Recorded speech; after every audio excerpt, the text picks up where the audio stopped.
পড়ালেখাও যে এতটা ইন্টারেস্টিং হতে পারে সেটা আজকের ভিডিওটা দেখলে বুঝতে পারবেন। Hello everyone, welcome to my another vlog. সেদিন হচ্ছে আমাদের ইউনিভার্সিটিতে আমরা স্টুডেন্টরা মিলে একটা ছোটখাটো ফেস্টের আয়োজন করেছিলাম, যেটা আমাদের পড়ালেখার একটা পার্ট ছিল। তো সেটারই একটা ছোট্ট ভিডিও আজকে শেয়ার করছি। এটা হচ্ছে আমাদের মার্কেটিং সাবজেক্টের একটা পার্ট ছিল, যেখানে আমাদের স্টুডেন্টদেরকে টাস্ক দেওয়া হয় বিভিন্ন প্রোডাক্ট ডেভেলপ করে এভাবে সেল করার। তো সকাল সকাল আমরা সবাই চলে যাই, গিয়ে ভার্সিটির সামনে সবাই যে যার গ্রুপ মিলে স্টল গুলো সাজাচ্ছিলাম। দেন আমি চলে গেলাম সবার স্টল গুলো ঘুরে ঘুরে দেখতে।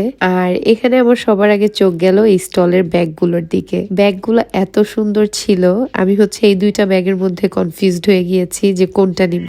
আজও ডিসাইড করতে পারিনি। So let me no in the comments যে কোনটা বেশি সুন্দর। এই ব্যাগগুলো কিন্তু চাইলে আপনারা ওর অনলাইন পেজ থেকে অর্ডার করতে পারবেন, আমি নিচে পেজটা অ্যাড করে দিয়েছি। এখানে কিছু পকেট পারফিউমও ছিল। আপনারা এসে আমাদের থেকে পারচেজ করতে পারেন এই পারফিউমগুলো 50 টাকা করে পার পিস। না 40 টাকা। 40 টাকা? এই 10 টাকা বেশি কষ্ট কেন?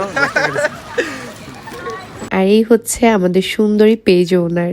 এদিকে হচ্ছে আমাদের ওয়াইল্ড ম্যাঙ্গো এর ওনার স্টল গোছানো নিয়ে খুবই ব্যস্ত ছিলেন। তাদের স্টলের 90%ই ওয়াইল্ড ম্যাঙ্গো এর কালেকশন দিয়ে ভরা ছিল।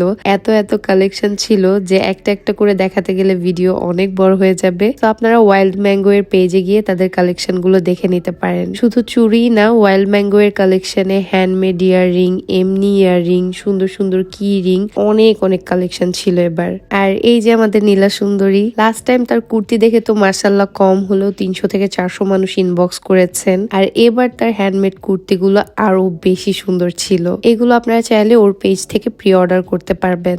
অলমোস্ট সবাই নিজ হাতে খুব সুন্দর সুন্দর জিনিস বানিয়েছিল, বাট আনফরচুনেটলি আমি আমার পরিস্থিতির কারণে কোনো কিছু বানানোর সময় পাইনি। এমনকি লাস্ট মোমেন্টে আমি টি শার্টও অ্যারেঞ্জ করতে পারিনি। তো আমি এমনি কিছু জুয়েলারি কালেকশন নিয়ে গিয়েছিলাম, আর আলহামদুলিল্লাহ সেলও হয়েছে। সবার স্টল গোছাতে না গোছাতেই কিছুক্ষণের মধ্যে কাস্টমার আসা শুরু হয়ে যায়। আলহামদুলিল্লাহ সবার স্টলেই অনেক ক্রাউড ছিল। এক্সপিরিয়েন্সটা সত্যি অনেক ভালো ছিল। এই ইভেন্টের থ্রু সবারই নতুন কিছু অভিজ্ঞতা হয়েছে, and we really enjoyed it. By the way, এখানে কম বেশি সবারই কিন্তু অনলাইন পেজ আছে। কয়েকটা পেজের পিক আমি অ্যাটাচ করে দিয়েছি। তাও আপনাদের কোনো প্রোডাক্টের পেজ লিংক লাগলে কমেন্টে জানাতে পারেন, আমি পেজটা ট্যাগ করে দিব।